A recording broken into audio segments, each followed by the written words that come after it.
Hello guys, welcome back to my channel R and D entertainment. और आज हम बात करेंगे आज शाम को जो मैच हुआ आईपीएल में आरआर वर्सेस जीटी का। जैसा कि ये वीक रिवेंज वीक चल रहा था तो उसी हिसाब से और उसी स्क्रिप्ट के तहत जीटी ने आरआर को हरा दिया है। और अब आई थिंक जो जीटी प्लेऑफ्स के रेस में आगे बढ़ चुकी है और उसके साथ ये जो सनराइजर्स हैदराबाद है वो भी आगे बढ़ चुकी है। अब मुझे लग रहा है कि आरआर के लिए डोर क्लोज हो चुके हैं। हाँ, अभी भी वो बाहर नहीं हुए हैं, बट अब मुझे लग रहा है कि वो आ भी सकते और नहीं भी आ सकते। 50-50 चांसेस है। और मुझे समझ में नहीं आ रहा है कि कैसा शेड्यूल है कि जहाँ पे मतलब हर कोई 5 दिन के अंदर 2 मैच खेल रहा है। वहाँ पे एक दो टीम ऐसी है जो बिल्कुल वो वीक के बाद अपने दूसरा मैच खेलेगा। मतलब क्या घटिया शेड्यूलिंग हुई है। मतलब मुझे समझ में नहीं आ रहा है कि क्या कहा जाए। जहाँ राजस्थान रॉयल्स पहले 4 मुकाबले, यस, अप्रैल में पहले 4 मुकाबले जीत चुकी थी और बिल्कुल टॉप पर बनी हुई थी और टीम टू बीट साबित हो रही थी सारे टीमों के लिए। और रियान पराग का एज अ लीडर हर जगह उसकी वाहवाही चल रही थी। हर कोई मतलब बोल रहा था कि क्या लीडरशिप हुई है। ऐसा लग रहा था कि संजू सैमसन के जाने का एक बड़ा ड्रॉबैक आएगा, बट बिल्कुल उसे पॉजिटिविटी के साथ जो वो एक ड्रॉबैक था उसे साइड में करके बिल्कुल आगे बढ़ रहे हैं। और ऐसा लग रहा था कि आसानी के साथ वो प्लेऑफ में तो आ ही जाएंगे और टॉप 2 में भी आ सकते थे। आई थिंक अब आरआर के लिए प्लेऑफ के रास्ते अब पता नहीं वो लोग जीत भी पाएंगे या नहीं, बिकॉज जो अगले 3 मुकाबले हैं वो उस टीम से जो नीचे की टीम से दिल्ली कैपिटल्स, एमआई और एलएससी। अब देखते हैं कि वो लोग उनके खिलाफ क्या करते हैं। और congratulation to GT, their honours and their fans. और मतलब बिल्कुल एक वन साइडेड मैच हो चुका था और बड़ी आसानी के साथ जीटी ने मैच जीत लिया और नंबर 2 की पोजीशन पे आ चुके थे। जो जीतने वाला था वो नंबर 2 पे आने ही वाला था, बिकॉज दोनों ही टीम 12-12 पे थी और पंजाब किंग्स 13 पे थी। 14 पे आ जाती जीतने वाली टीम और सेकंड नंबर पे आ जाने वाली थी और बड़ी रन रेट से भी आई है। बिल्कुल जो नेगेटिव में था वो पॉजिटिव में आ चुका है उनका नेट रन रेट भी। अब मैं पूरा एक विस्तार से बताता हूँ कि क्या हुआ क्या नहीं। टॉस जीतकर सबसे पहले तो रियान पराग थे नहीं, उनकी जगह यशस्वी जायसवाल ने कैप्टनशिप ली थी।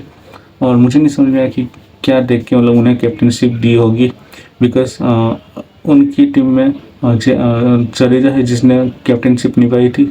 और यस, ओके, हो सकता है कि आगे के लिए नए कैप्टन के तौर पर उसे देख सकते हैं, बट क्या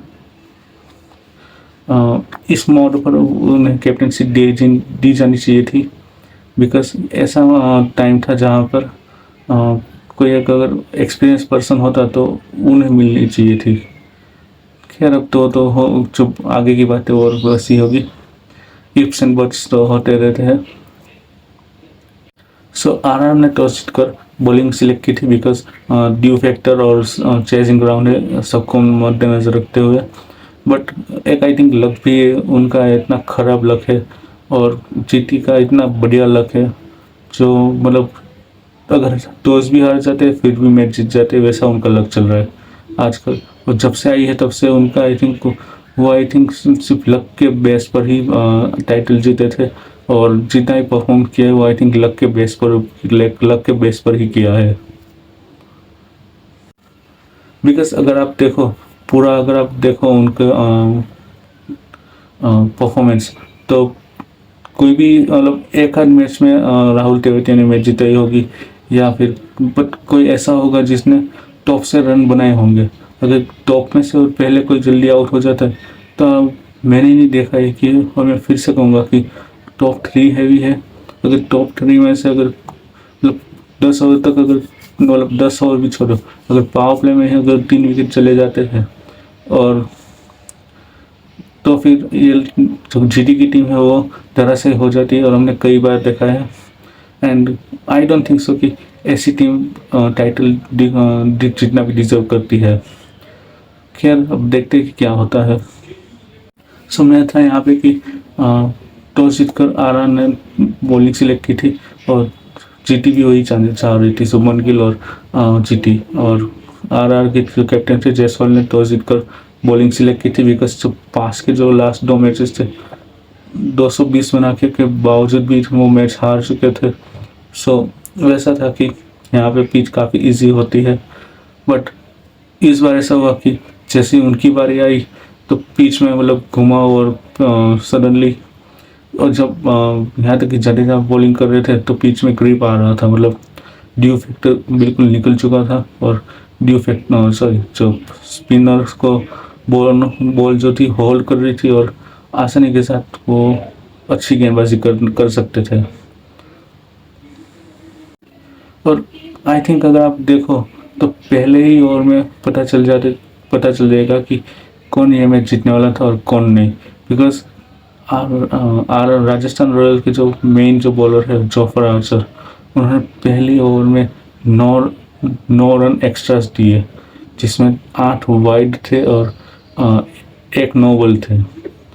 और मतलब इतनी घटिया इंटरनेशनल लेवल के बॉलर होकर अगर इतनी घटिया बॉलिंग करोगे तो आई डोंट थिंक सो कि he deserve to be in the team. एक मैच में 2 मैच में अच्छा करोगे, 3 मैच में अच्छा करोगे और 10 मैच खराब खेलोगे तो आई थिंक कोई भी टीम निकाल ही देगी उन्हें। और इट्स जस्ट बिकॉज कि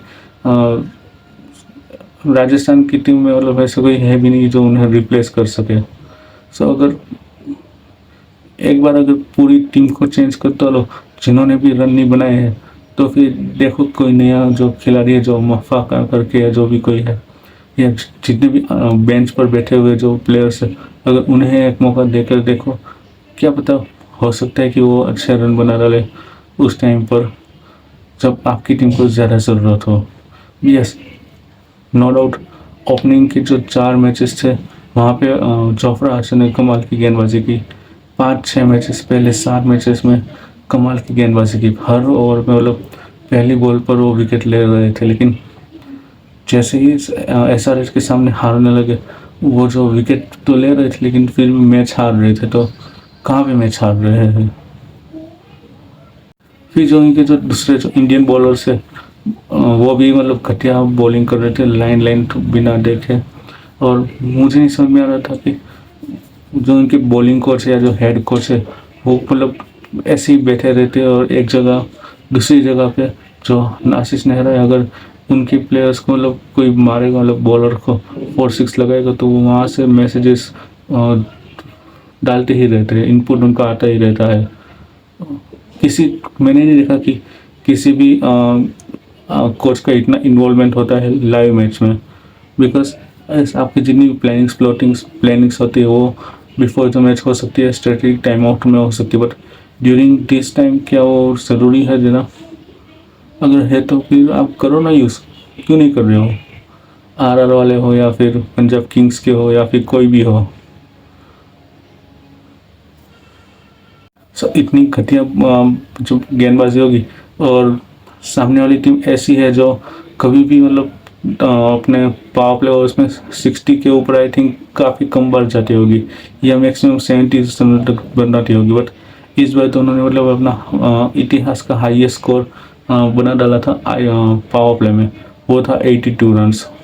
मतलब आप सोच सकते हो कि किस लेवल की घटिया बॉलिंग की होगी। और इस साल मुझे मतलब काफ़ी ख़राब लगा कि दिल्ली कैपिटल्स और RR जो ओपनिंग काफ़ी ज़बरदस्त की थी लेकिन अब धीरे धीरे वो आउट होने लगे हैं। क्या आपको भी ऐसा लगता है? एक बार आप कमेंट में बताना। और मुझे नहीं पता कि रवि बिश्नोई को क्यों बेंच पे बिठा रखा है। जिस बंदे ने आप जो एक समय तक पर्पल कैप होल्डर था, इनिशियली 3-4 मैचेस में वो पर्पल कैप होल्डर था, लेकिन फिर भी आपने उसे बिठा के रखा है और एक ऐसे गेंदबाज को ले आया है जो यस नो डाउट उन्होंने अच्छी बॉलिंग की, बट अब आई थिंक वैसे आपको चाहिए जो अच्छे से बॉल डाल सके। और फील्ड प्लेसमेंट भी मतलब कितनी घटिया थी, यही अगर आप कंपेयर करो जीटी की फील्ड प्लेसमेंट, तो जैसे ही मतलब राशिद खान आ रहे थे तो फील्डिंग भी काफ़ी टाइट हो रही थी और स्लिप भी लगी हुई थी, जिससे पता चल रहा था कि उन्हें ये मैच जीतने की कितनी वो है, मतलब कहते हैं ना कि कितनी उनमें लगन है मैच जीतने की। और जब चेस की बारी आई, बस 10 ओवर मतलब 20 ओवर में मतलब हर कोई मतलब रन लुटा ही रहा था कि आओ और ले जाओ, आओ और ले जाओ, ऐसे ही मतलब लगे हुए थे। और 20 ओवर ख़त्म होते होते 229 बन चुके थे, काफ़ी आसानी से बन चुके थे विदाउट एनी मतलब फॉल्ट, और जिसमें 18 रन एक्स्ट्रास थे।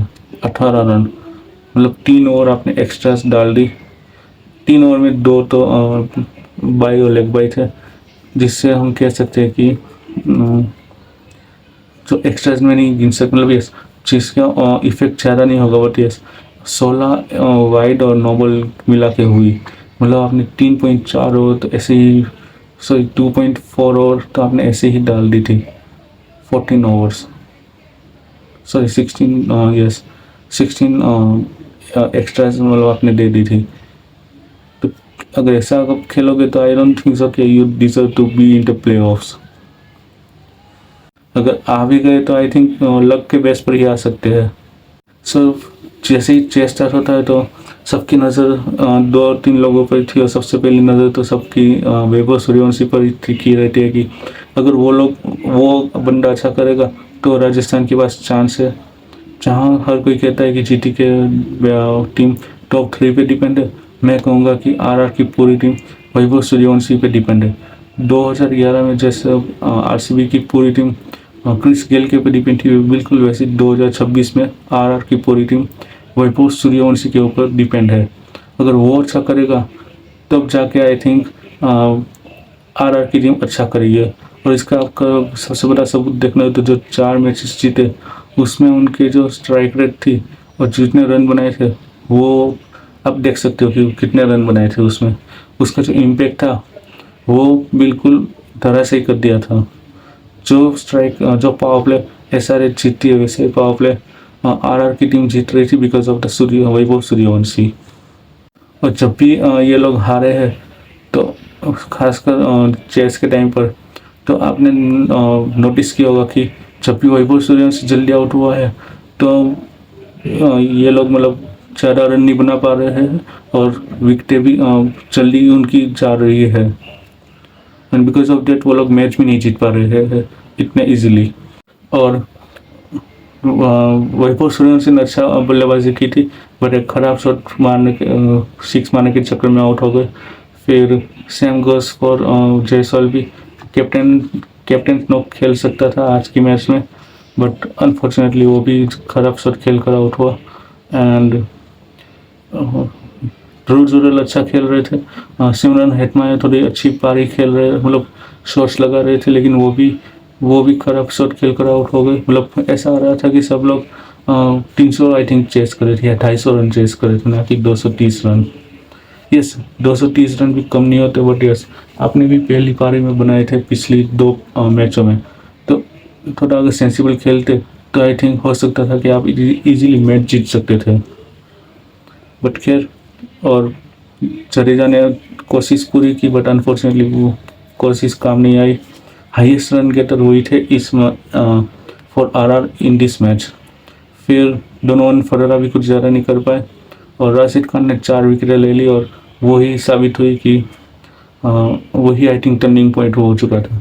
फिर जो XRR जो प्लेयर्स थे, जोस बटलर और जैसन होल्डर, उन्होंने भी पूरी अच्छी तरीके से बल्लेबाजी की और गेंदबाजी भी की, और ऐसा लग रहा था कि आरआर जीतने के लिए खेल ही नहीं रही है, बिकॉज उनका जो एटीट्यूड था दिख ही नहीं रहा था जीतने के लिए। वहीं अगर आप देखो तो जीटी का पूरा एटीट्यूड था कि ये मैच कैसे भी करके उन्हें ये मैच जीतनी है, जिससे कि वो टेबल के टॉप 2 में आ सकी है, और नेट रन रेट भी उनका पॉजिटिव में आ सकता है, इम्प्रूव हो सकता है। मेरा तो इस मैच का प्रेडिक्शन ख़राब हो गया। अब कल जो मैच है कल आई थिंक एक ही मैच है आरसीबी वर्सेस एमआई का, और जैसे कि रिवेंज वीक चल रहा है तो मुझे लग रहा है कि एमआई जीतेगी। मैं चाहता हूँ कि